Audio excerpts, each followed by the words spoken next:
নমস্কাৰ মই মজিদ বন্ধুসকল পলকতে চাওক আজি সন্ধিয়াৰ 7টা গুৰুত্বপূৰ্ণ খবৰ। প্ৰথমটো খবৰ 2026-27 লোকপিয়লৰ অধিসূচনা জাৰি কেন্দ্ৰীয় চৰকাৰৰ কেন্দ্ৰীয় গৃহ মন্ত্ৰালয়ে জাৰি কৰিলে অধিসূচনা আৰু এইবাৰ দুটা পৰ্যায়ত দেশত হ'ব লোকপিয়ল। লক্ষ্ণৌ জম্মু কাশ্মীৰ হিমাচল প্ৰদেশত হ'ব প্ৰথম পৰ্যায়ৰ লোকপিয়ল। 2026-ৰ 1 অক্টোবৰৰ পৰা হ'ব প্ৰথম পৰ্যায়ৰ লোকপিয়ল আৰু দেশৰ অন্য প্ৰান্তত 2027 চনৰ 1 মাৰ্চৰ পৰা হ'ব লোকপিয়ল। এই কথা ঘোষণা কৰিছে কেন্দ্ৰীয় চৰকাৰে। পৰৱৰ্তী খবৰ অসমৰ মুছলমানক চৰকাৰে দিছে দুটাকৈ উপহাৰ। প্ৰথমটো উপহাৰ হৈছে উচ্ছেদ আৰু দ্বিতীয়টো উপহাৰ হৈছে বাংলাদেশী ঘোষণা। মুছলমান শিক্ষাৰ্থীৰ পৰীক্ষাৰ সময়ত চৰকাৰে উচ্ছেদ চলায়।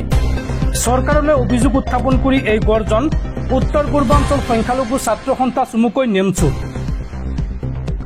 মুছলমানক চৰকাৰে দিছে দুটাকৈ উপহাৰ। মুছলমানক উচ্ছেদ আৰু বাংলাদেশীৰ নামত স্বদেশীক অত্যাচাৰ কৰিছে চৰকাৰে, অৰ্থাৎ বাংলাদেশী আৰু উচ্ছেদ এই দুটাকৈ উপহাৰ দিছে চৰকাৰে। পুনৰ সংস্থাপন নোপোৱাকৈ মুছলমানক উচ্ছেদ কৰা হৈছে। অসমৰ বিভিন্ন ঠাইত মুছলমানক বাছি বাছি উচ্ছেদ কৰিছে। বাৰম্বাৰ মুছলমানক টাৰ্গেট কৰিছে চৰকাৰে। মুছলমান ছাত্ৰ ছাত্ৰীৰ পৰীক্ষাৰ সময়ত উচ্ছেদ চলোৱা হয়। সাম্প্ৰদায়িক দৃষ্টিভংগীৰে মুছলমানক অত্যাচাৰ কৰা হৈছে। এয়া হৈছে মুছলমানক দুৰ্বল কৰাৰ পৰিকল্পনা। অসমত জন্মগ্ৰহণ কৰা লোকক বিদেশী সজাইছে চৰকাৰে। মুছলমানক বদনামৰ বাবে এটা সক্ৰিয় হৈ আছে অসমত আৰু অসম আৰক্ষীয়ে ইচ্ছা কৰিলে তেওঁলোকক গ্ৰেপ্তাৰ কৰিব পাৰে। মুছলমানক বাংলাদেশী সজাই প্ৰকৃত বাংলাদেশীক সুৰক্ষা দিছে চৰকাৰে। চৰকাৰৰ বিৰুদ্ধে এইদৰে পুনৰ সৰব হৈ পৰিছে নেমচু।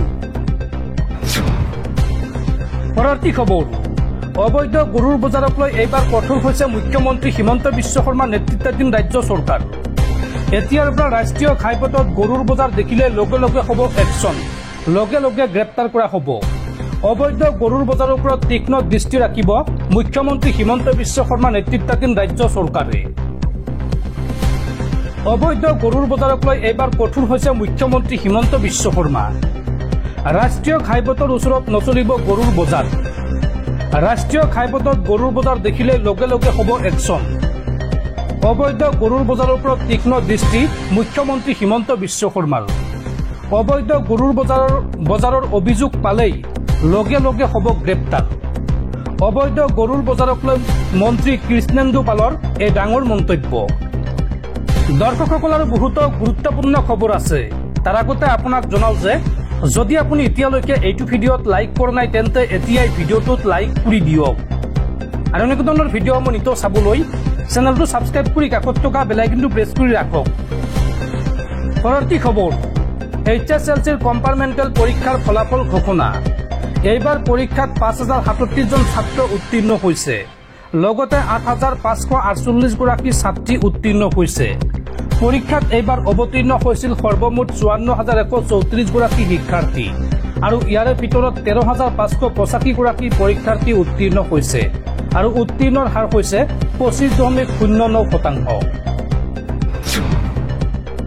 পৰৱৰ্তী খবৰ 2026-ৰ বিধানসভা নিৰ্বাচনৰ পূৰ্বে অসম বিজেপিত খহনীয়া।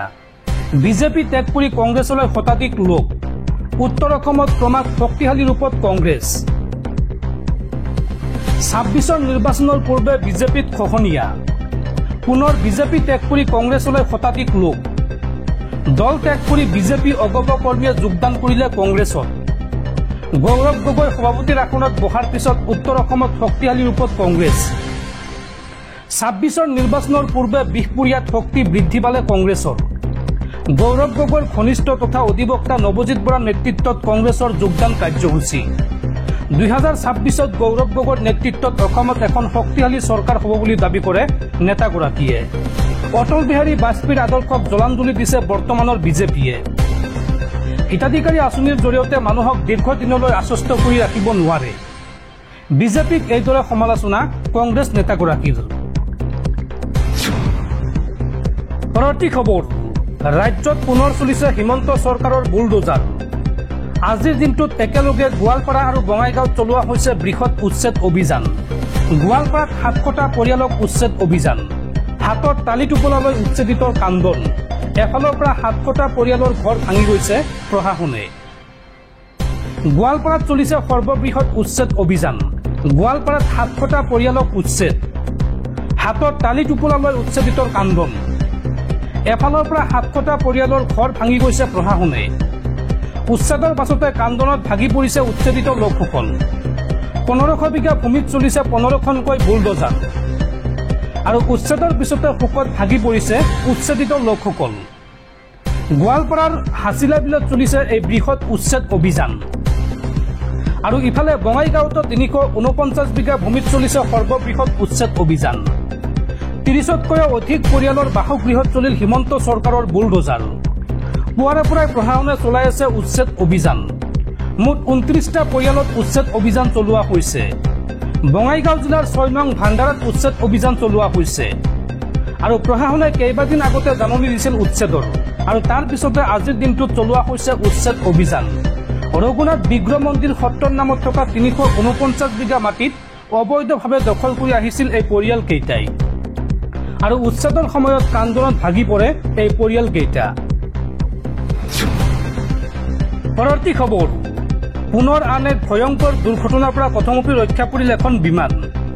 এইবাৰ মক্কালৈ যোৱা 250 গৰাকী বিমান যাত্ৰীৰ সৈতে ভয়ংকৰ ঘটনা। হজযাত্ৰী কঢ়িওৱা বিমানত ভয়ংকৰ অঘটন। আল্লাহৰ নাম লৈ ৰক্ষা পোৱা বুলি দাবী বিমান যাত্ৰীসকলৰ। মক্কালৈ যোৱা 250 গৰাকী বিমান যাত্ৰীৰ সৈতে ভয়ংকৰ ঘটনা। হজযাত্ৰী কঢ়িওৱা বিমানত ভয়ংকৰ অঘটন। ভয়ংকৰ দুৰ্ঘটনাৰ পৰা ৰক্ষা পৰিল 250 গৰাকী হজযাত্ৰী। উত্তৰ প্ৰদেশৰ লক্ষ্ণৌ বিমানবন্দৰত এই ঘটনা সংঘটিত হৈছে। আৰু অৱতৰণৰ সময়তে বিমানখনৰ চকাত জুইৰ সূত্ৰপাত হয়। ছৌদি আৰবৰ পৰা আহিছিল এই বিমানখন। আৰু বিমানত অঘটনাৰ পিছতে যাত্ৰীসকলৰ মাজত হাহাকাৰ অৱস্থাৰ সৃষ্টি হয়। আৰু পৰৱৰ্তী সময়ত আল্লাহৰ নাম লৈ ৰক্ষা পোৱা বুলি দাবী কৰিছে বিমান যাত্ৰীসকলে। বিমান যাত্ৰীসকলক সুকলমে উদ্ধাৰ কৰাৰ পিছত তেওঁলোকে দাবী কৰিছে যে আল্লাহৰ নাম লোৱাৰ বাবে তেওঁলোকে ৰক্ষা পৰিছে। পৰৱৰ্তী খবৰ, মধ্যপ্ৰাচ্যত আৰম্ভ হৈছে আন এক ভয়ংকৰ যুদ্ধ। ইজৰাইল আৰু ইৰাণৰ মাজত এইবাৰ আৰম্ভ হৈছে ভয়ংকৰ যুদ্ধ। আৰু ইজৰাইলত উৰে নিশা ধ্বংসলীলা চলালে ইৰাণে। ইজৰাইলৰ উপকূলীয় এলেকাত টাৰ্গেট কৰিছে ইৰাণে। ইৰাণৰ প্ৰত্যুত্তৰত হাইফা চহৰত হাহাকাৰ অৱস্থা। ইজৰাইলত উৰে নিশা মিছাইল আক্ৰমণ ইৰাণৰ। ইজৰাইলৰ উপকূলীয় এলেকাত মিছাইল আক্ৰমণ ইৰাণৰ। তেল আবিবৰ লগতে জেৰুজালেমত বিস্ফোৰণ ঘটালে ইৰাণে। ইৰাণৰ কেইবাটাও মিছাইল ধ্বংস কৰিছে ইজৰাইলৰ এয়াৰ ডিফেন্স ছিষ্টেমে। ইৰাণৰ মিছাইল আক্ৰমণৰ পিছতে হাইফা চহৰত ধ্বংসলীলা। হাহাকাৰ অৱস্থাৰ সৃষ্টি হৈছে হাইফা চহৰত। আৰু ভয়ংকৰ জুই ধোঁৱাই এই মুহূৰ্তত গ্ৰাস কৰি ৰাখিছে সমগ্ৰ চহৰখন। ইৰাণৰ আক্ৰমণত বহু লোক হতাহত হোৱাৰ আশংকা প্ৰকাশ কৰা হৈছে। পৰৱৰ্তী খবৰ, অসমৰ 3খন বিশ্ববিদ্যালয়লৈ কাৰণ দৰ্শোৱাৰ জাননী UGCৰ। এণ্টি ৰেগিং ৰেগুলেশ্যন মানি নচলাৰ বাবে 3খন বিশ্ববিদ্যালয়লৈ জাননী জাৰি UGCৰ।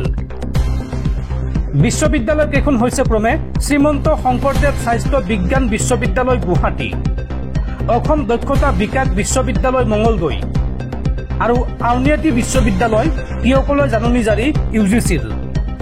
এণ্টি ৰেগিং ৰেগুলেশ্যন মানি নচলাৰ বাবে এই 3খন বিশ্ববিদ্যালয়লৈ জাননী জাৰি UGCৰ। অহা 30 দিনৰ ভিতৰত উত্তৰ দিবলৈ নিৰ্দেশ দিছে UGCয়ে। আৰু নিৰ্ধাৰিত সময়ত উত্তৰ নিদিলে বন্ধ হ'ব বিত্তীয় সাহায্য। উল্লেখযোগ্য যে দেশৰ মুঠ 89খন বিশ্ববিদ্যালয়লৈ এই জাননী জাৰি কৰিছে UGCয়ে। পৰৱৰ্তী খবৰ, গোৱালপাৰাত প্ৰশাসনৰ উচ্ছেদ অভিযানৰ পাৰ্শ্বক্ৰিয়া। গোৱালপাৰা ভালুকডুবি জিলা পৰিষদৰ অগপৰ সদস্য আব্দুৰ ৰহিম জিব্ৰানৰ পদত্যাগ। উল্লেখযোগ্য যে মুখ্যমন্ত্ৰী হিমন্ত বিশ্ব শৰ্মাৰ অতি ঘনিষ্ঠ আব্দুৰ ৰহিম জিব্ৰান। আৰু গোৱালপাৰাত প্ৰশাসনে উচ্ছেদ চলোৱাৰ পিছতে পদত্যাগ কৰিছে গোৱালপাৰা ভালুকডুবি জিলা পৰিষদৰ অগপৰ সদস্য আব্দুৰ ৰহিম জিব্ৰানে। পৰৱৰ্তী খবৰ, সাৱধান বিশ্ববাসী। ইজৰাইল ইৰাণৰ যুদ্ধৰ ভয়াৱহ পৰিণাম ভুগিব লাগিব সমগ্ৰ বিশ্বই। সমগ্ৰ বিশ্বত ভয়ংকৰভাৱে বাঢ়িব পেট্ৰল ডিজেল আৰু ৰন্ধন গেছৰ দাম ভয়ংকৰভাৱে সমগ্ৰ বিশ্বত বৃদ্ধি পাব পেট্ৰল ডিজেল আৰু ৰন্ধন গেছৰ দাম ইজৰাইল ইৰাণৰ যুদ্ধই বিপদ মাতিছে সমগ্ৰ বিশ্ববাসীলৈ এই যুদ্ধৰ বাবে পেট্ৰল ডিজেলৰ দাম বৃদ্ধিৰ আশংকা কৰা হৈছে বিগত 24 ঘণ্টাত খাৰুৱা তেলৰ মূল্য আন্তঃৰাষ্ট্ৰীয় বজাৰত 13% বৃদ্ধি পাইছে শনিবাৰৰ বিয়লি পৰ্যন্ত খাৰুৱা তেলৰ মূল্য প্ৰতি বেৰেলত $78.25 বৃদ্ধি পাইছে যুদ্ধই পূৰ্ণ পৰ্যায়ৰ ৰূপ ললে এই যুদ্ধই যদি পূৰ্ণ পৰ্যায়ৰ ৰূপ লয় তেন্তে হৰমুজ প্ৰণালীয়েদি ভাৰতলৈ খাৰুৱা তেলৰ ৰপ্তানি বন্ধৰ আশংকা প্ৰকাশ কৰা হৈছে সৌদি আৰব ইৰাক ইউএইৰ পৰা ভাৰতলৈ খাৰুৱা তেল অনাত সৃষ্টি হ'ব প্ৰতিবন্ধকতা ইৰাণৰ বৃহত্তম গেছ ভাণ্ডাৰ সাউথ পাৰ্চত ইজৰাইলে চলাইছে আক্ৰমণ যাৰ ফলত গেছৰ আকাশলংঘী মূল্য বৃদ্ধিৰ আশংকা কৰা হৈছে সাউথ পাৰ্চত গেছৰ উৎপাদন বন্ধ হ'লেই ঊৰ্ধ্বমুখী হ'ব এলপিজিৰ দাম আৰু যদিহে অনিৰ্দিষ্ট কাললৈ গেছ উৎপাদন বন্ধ হয় তাৰ ভয়াবহ পৰিণাম ভুগিব লাগিব বিশ্ববাসীয়ে উল্লেখযোগ্য যে ইজৰাইলৰ আক্ৰমণত চাহৰানৰ তেলৰ ভাণ্ডাৰত 11টা তেল আৰু গেছ টেংক ধ্বংস হৈছে গতিকে যদি ইজৰাইল আৰু ইৰাণৰ যুদ্ধই পূৰ্ণাংগ ৰূপ লয় তেন্তে সমগ্ৰ বিশ্বই ইয়াৰ পৰিণাম ভুগিব লাগিব